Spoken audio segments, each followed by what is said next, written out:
दौंड तालुक्यातील पाटसमध्ये आज महाविकास आघाडी, राष्ट्रवादी काँग्रेस पक्ष, शरदचंद्र पवार व श्रमिक मुक्ती दल लोकमार्चच्या संयुक्त महासभेमध्ये सुप्रिया सुळे यांनी केंद्र सरकारवर टीका करत मराठा, धनगर, लिंगायत, मुस्लिम आणि भटक्या विमुक्त लोकांची सत्तेत असलेल्या लोकांनी फसवणूक केली आहे, त्यामुळे कुठल्याही समाजाच्या पदरात काहीच पडलेलं नाही असा टोला सुप्रिया सुळे यांनी लगावलाय।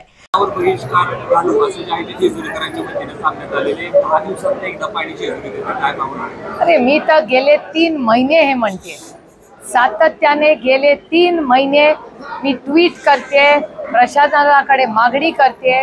मी भेटी घेतली प्रशासनाची की बारामतीमध्ये आणि पुणे जिल्ह्यामध्ये अनेक भाग असे आहेत जिथे प्रचंड पाण्याचा प्रश्न आहे। प्रशासनाने अनेक वेळा शब्द दिला, पण यंत्रणा प्रशासनाची, महाराष्ट्र सरकारची कुठेही दिसत नाही।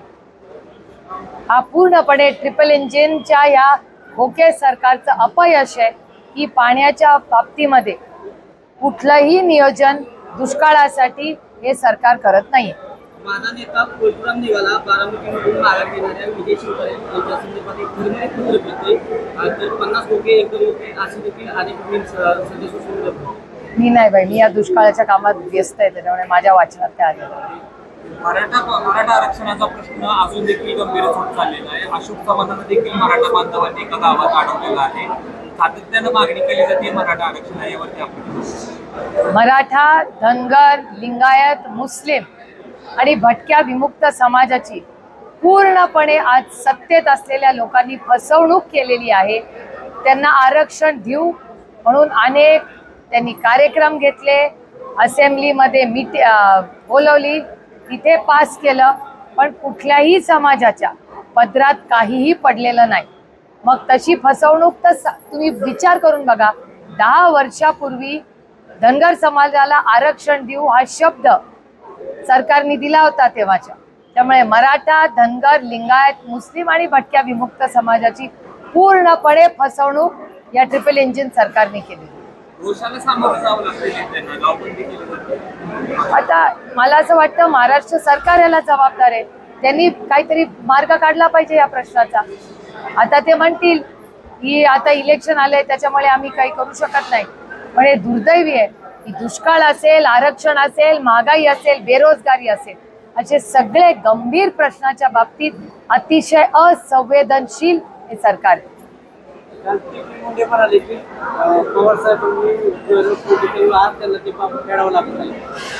लोकशाही आहे, प्रत्येकाला बोलायचा अधिकार आहे, खरं आम्हाला माहिती आहे।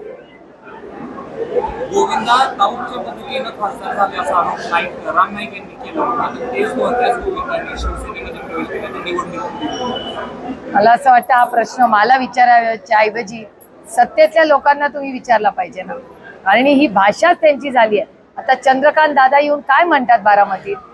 आदरणीय चंद्रकांत दादा या देशाचे, राज्याचे मोठे नेते आहेत, काय म्हणले ते की आम्ही बारामतीतून शरद पवारांना संपवण्यासाठी आलेलो आहोत, त्यामुळे ही संपवण्याची भाषा वगैरे ही आमच्याकडे नाही। आम्ही दडपशाहीवाले नाही, आम्ही लोकशाहीवाले। लोकशाहीमध्ये कुणाला संपवायसाठी आम्ही राजकारण करत नाही हो। मायबाप जनतेच्या आयुष्यात एक चांगला बदल घडवण्यासाठी आम्ही राजकारण करतो। काँग्रेसनं इंडिया आघाडीनं दंगेकरांना पुण्यात उमेदवारी दिली, भाजपचे नेते सातत्याने टीका करतात, तांत्रिक शिकले। आता मला असं वाटतं कोण किती शिकलंय, का शिकलंय, कशासाठी शिकलंय, त्याची कारणं काय ही कोणी पाहिले। त्या राज्याचे अतिशय मोठे मोठे नेते होऊन घेतले, त्या काळात परिस्थिती वेगळी होती। आता त्यांची परिस्थिती काय होती हे आपल्याला सगळ्यांना वास्तव माहिती नसताना एखाद्यावर जो लोकप्रतिनिधी लोकांच्या मनात आहे त्याच्याबद्दल असं बोलणं मला तरी संयुक्तिक वाटतं।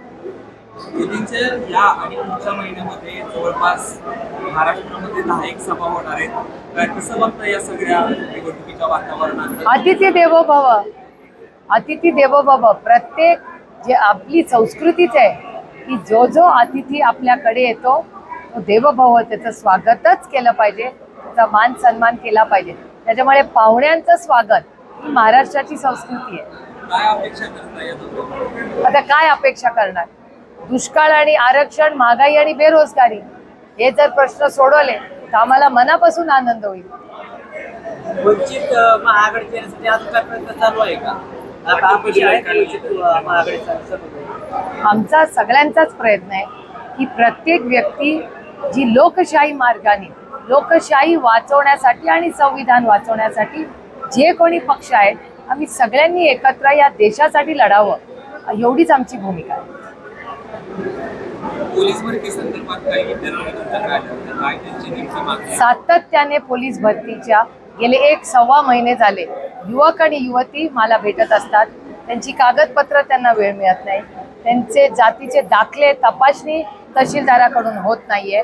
मी अनेक वेळा प्रशासनालाही त्याच्यात कुठलंही राजकारण न आणता मी स्वतःही अनेक वेळा तिथल्या मोठ्या नेत्यांची अधिकाऱ्यांशी बोललेले आहे. पण अतिशय असंवेदनशील पद्धतीने फक्त इलेक्शन, पक्ष फोडणे, घरं फोडणे, इन्कम टॅक्स, CBI आणि ED आईसच्या कारवाया करणे हे करण्यात इतकं व्यस्त आहे सरकार की त्यांना या गरीब कष्ट करणाऱ्या आपल्या मुलांनी ज्यांनी उभं आयुष्य कष्ट करून आज मेरिटवर त्यांना पोलीस भरती करायची आहे त्यांच्यावर अन्याय करायचं पाप हे ट्रिपल इंजिन सरकार करते. दुष्काळाचा प्रश्न, पाण्याचा प्रश्न गंभीर आहे. त्याबाबत आपण काही पाणी सोडण्याच्या संदर्भात मी 3 महिने मागणी करते, आज नाही. 3 महिन्यापूर्वीच आम्हाला सगळ्यांनाच माहिती होतं ही परिस्थिती होणार आहे.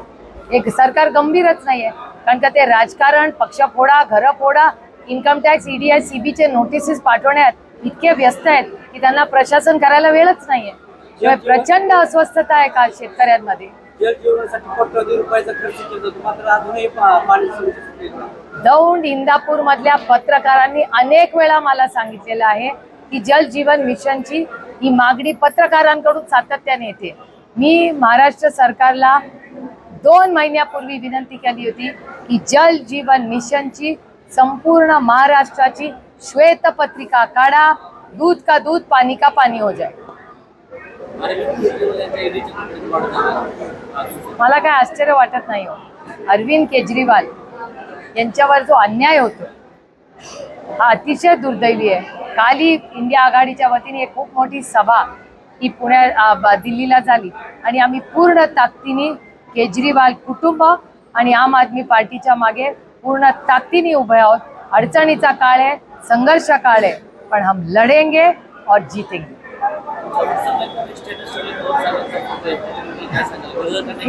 कोणीतरी मला तो पाठवला हो, मला तो आवडला म्हणून मी तो माझ्या व्हॉट्सअप स्टेटसवर टाकला.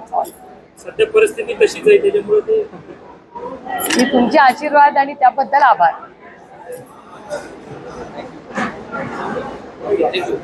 Wajid Bagwan, star Maharashtra news, Daund.